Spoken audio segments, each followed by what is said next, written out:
Oh my god. Mana konkursdagi 10 ta telefondan bittasi emasmi? Hey, hammaga salom, sizlar bilan har doimday Ulug'bek do'stlar. Bugungi videomizda prям hamma so'ragan, admin lichkamdan tortib Instagramgacha so'rab portada olgan telefon Tecno Camon 40 Pro haqida gaplashamiz do'stlar. Nimaga bu telefonga juda ham ko'p odam qiziqib qoldi deb yaxshilab o'ylab sababini topdim. Sababi bu telefonning narxi hamyonbop ekan, lekin ishlashi xuddi flagmanskiy telefonlar kabi ishlab berar ekan do'stlar. Sifati ancha yaxshi, mustahkam, kamerasi xuddi flagmanskiy telefonlar kabi rasmga, videoga olar ekan, qisqasi o'yinlarda ham yaxshi o'zini ko'rsatar ekan degan gaplarni men eshitdim. Lekin bilasizlar, men quruq gaplarga ishonmayman va bu telefonni men tekshirib ko'rishga qaror qildim do'stlar. Qisqasi hamma savollarimizga bu videoda javob topamiz do'stlar. Tak, birinchi bu telefonning korobkasini hozir ochib, ichidan nimalar chiqishini bilib olamiz. Keyin esa testimizni davom ettiramiz. Tak, korobkamizni ochgan zotimizda ko'rishingiz mumkin, telefonni o'zi bizani kutib oldi do'stlar. Telefonni esa chekka qo'yib turamiz. Telefon tagida esa SIM karta uchun skripkamiz chiqdi. Talon qog'ozchalari ko'rishingiz mumkin. Eng muhimi, telefonni o'zini original chexoli ham chiqar ekan do'stlar. Hozir sifatini ko'ramiz. Va qo'shimchasiga telefonning o'zini original blok pitaniyasi chiqar ekan. Tak, blok pitaniyamiz esa 45 vatli blok pitaniya ekan do'stlar. Va unga qo'shilgan holda o'zini original kabeli ham chiqar ekan. Tak, korobkasidan telefonga nima kerak bo'lsa, hammasi chiqar ekan, gap bo'lishi mumkin emas. Endi bu telefonni dizayni haqida gaplashadigan bo'lsak, rostdan ham flagmanskiy telefonlar kabi juda ham chiroyli ekan do'stlar. Mana ko'rishingiz mumkin. Tak, kamera tuzilishini ko'rishingiz mumkin. Kameralari katta va juda ham chiroyli joylashgan va e'tibor berishingiz mumkin.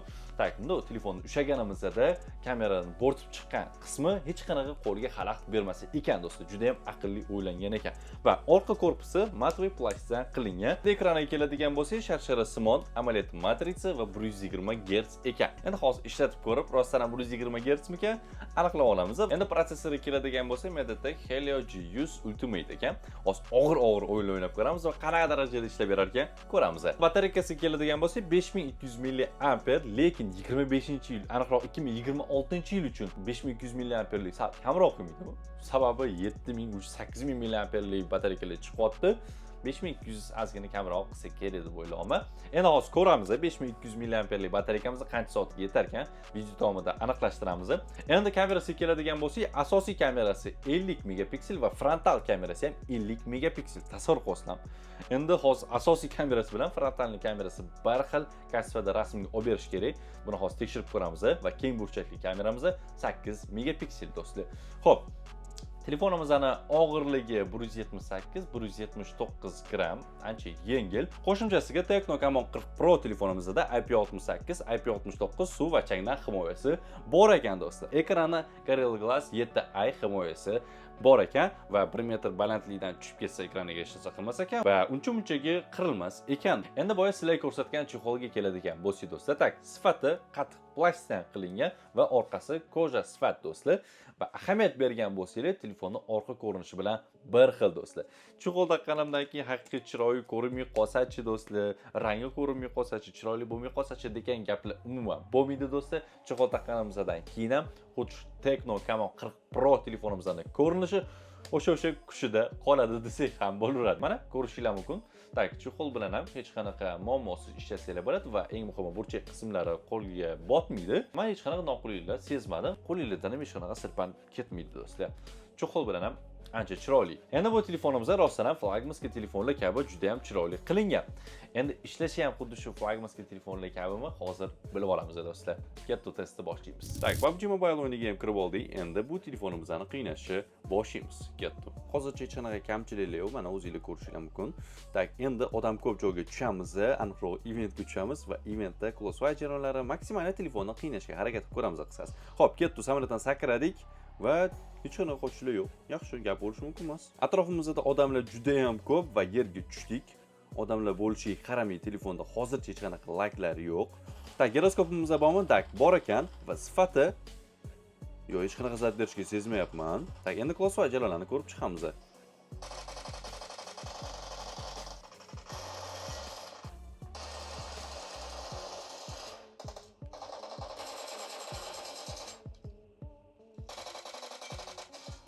Tak, endi oldimizda kichkinagina portlash qilib ko'ramiz va telefonimizda qochishlar bo'ladimi? Hozir ko'ramiz. Voy. Ketdi.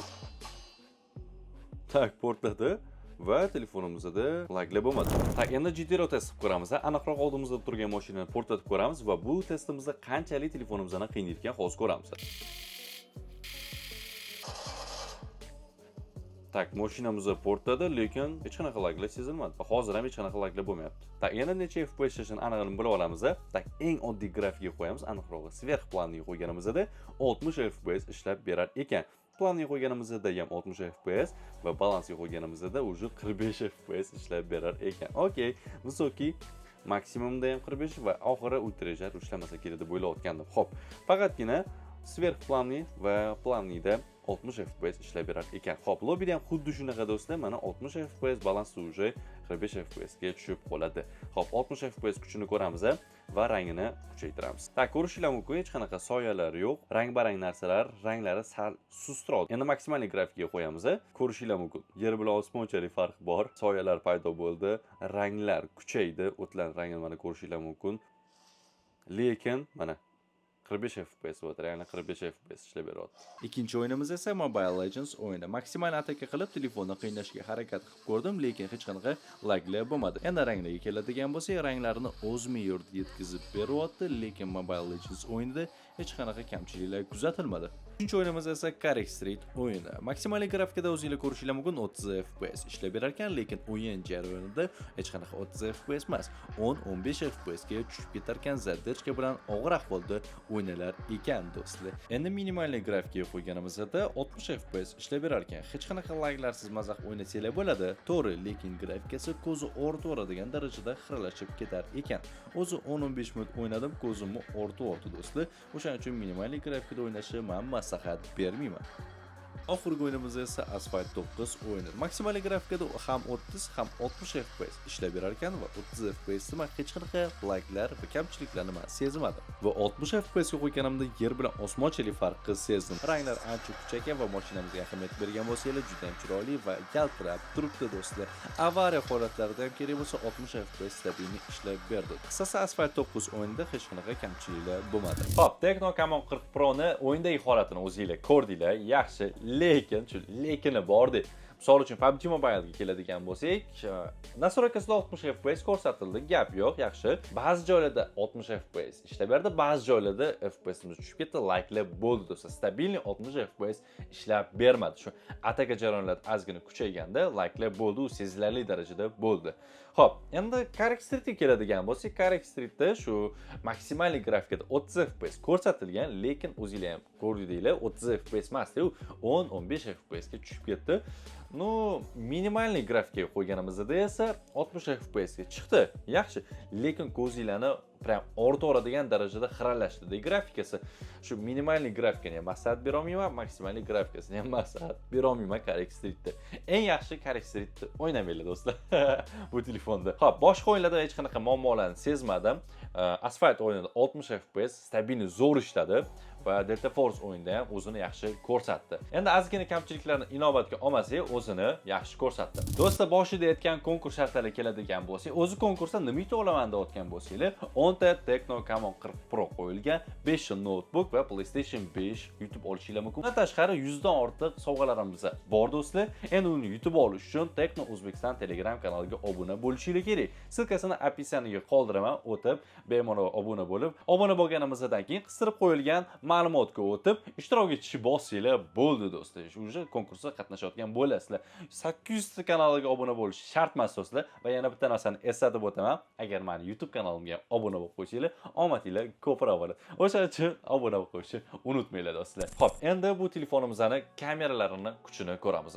Ketdi. Standart holatda olingan rasmlarga keladigan bo'lsak, sifati ancha yaxshi, tiniq, ranglari ham o'z me'yorida berilgan, ko'zga yoqimli tarzda rasmga olib berar ekan. Endi 2x da olingan rasmlarga keladigan bo'lsak, 1x kabi sifati ancha yaxshi va ranglarida ham hech qanaqa o'zgarishlar bo'lmadi. Hattoki keng burchakli kamerada olingan rasmlar ham juda ham ko'zga yoqimli ko'rinar ekan. To'g'ri, ozgina sifati pastroq, lekin ranglar o'z me'yorida berilganligi uchun juda ham chiroyli rasmlar bo'lib chiqar ekan. Maksimum 15x gacha yaqinlashalar ekan va shu holda ham sifatini tiniqroq berar ekan. Sababi AI orqali sifatini yaxshilab beradi. Menga eng yoqqani portret rejimi bo'ldi. Sifati ancha yaxshi ekan. Ayrim bir telefonlarga qaraganda ancha tiniqroq berar ekan va portret rejimida olingan rasmlarni o'zingizlar ko'rib baho beringlar. Kechki payt olingan kadrlarga keladigan bo'lsak, o'zini yaxshi ko'rsatishga harakat qildi, lekin 2x dan boshlab sifat tushishni boshlayotgan va 15x ga keladigan bo'lsak, bu aytganimdek sifatini AI orqali tiniqlashtirib berar ekan. Hozirgi videomizda 2K 30 FPS olinayotgan videoda ko'rishinglar mumkin sifatini.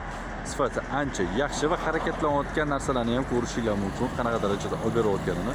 Hozirgi videomizda esa Full HD 60 FPS olinayotgan video. Full HD bo'lishiga qaramay, lekin 2K ga o'xshash ancha sifatli olib berar ekan va harakatlanayotgan kadrlarni ham ko'rishinglar mumkin. 60 FPS ligi yaqqol bilinyapti do'stlar. Frontalli kamerasi ham HD dan tortib 2K gacha olib berar ekan do'stlar. Lekin sifati ancha yaxshi. Mana yuzimdagi dog'larni ham kerak bo'lsa ko'rsatib beryapti va svetlarni ham o'z me'yorida berib qo'yapti. Menga yoqdi, lekin sizlarga yoqdimi? O'zingizlar fikrlarni yozib qoldirishni unutmanglar. Do'stlar, yana bir AI funksiyani ko'rsatib o'tib ketishim kerak do'stlar, lekin bu funksiyani ko'rib, boshqa telefonlarda ham bor-u deyishinglar aniq. Lekin menga rasmni tiniq sifatli chiqarib berganligi uchun, menga yoqqanligi uchun sizlarga ko'rsatishga qaror qildim. Davomchi ko'p gapirmaymiz, rasmlarni ko'rishinglar mumkin. Bu funksiyamizda harakatlanayotgan obyektni rasmga olsanglar do'stlar, sizlarga tiniq sifatli rasm qilib chiqarib berar ekan do'stlar. Rasmga bitta baho berib qo'yinglar. Agar sizlarga yoqqan bo'lsa, hozirroq like bosib qo'yishni unutmanglar. Endi bu funksiya orqali faqat sakragan odam rasmga olmaysizlar. Undan tashqari yugurib ketayotgan odamlarni, qisqasi harakatlanayotgan obyektlarni bemalol rasmga olsanglar, sizlarga tiniq qilib chiqarib beradi. Va yana bir AI funksiyamiz bor ekan, u rasmni generatsiya qila olar ekan do'stlar. Rasm prям o'zgartirib tashlaydi ekan 180 gradus.